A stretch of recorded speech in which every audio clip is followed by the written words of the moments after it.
à l'arrivée de Philippe Juanto, victorieux de son deuxième Boc Challenge. Et c'est là qu'on a entendu parler d'une course autour du monde en solitaire, sans escale et sans assistance. Donc à l'époque, il n'y avait pas encore de nom, mais l'idée est rapidement venue d'appeler ça le Vendée Globe Challenge, par opposition au Boc Challenge.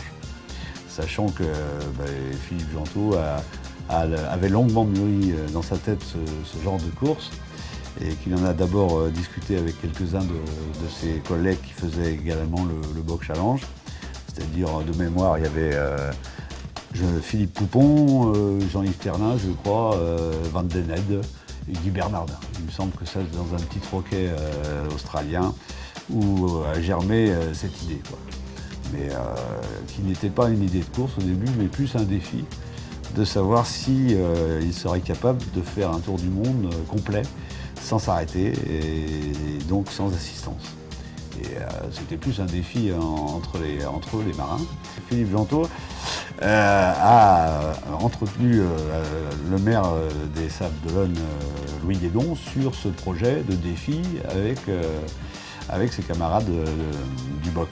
Et donc, Louis Guédon a parfaitement reçu cette information et a aussitôt envisagé de monter une opération et a pris contact avec Philippe de Villiers, qui était alors au Conseil général de la Vendée.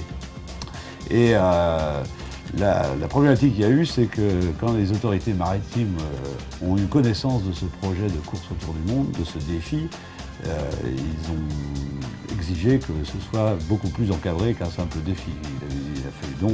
Donc il a fallu monter un comité de course, enfin créer vraiment l'événement. Et c'est là que, à partir de là, qu'est née l'histoire, qu'a démarré l'histoire du Vendée Globe Challenge.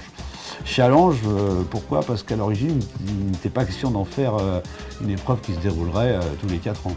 C'était une course, voilà, et juste pour voir si les marins étaient capables de faire ça. Donc après, on connaît la suite. L'événement a eu une telle audience, une telle retombée que Philippe Juanto a décidé d'alterner tous les 2 ans avec le Boc Challenge cette course devenue Vendée Globe, sans challenge, puisque le challenge avait été réussi.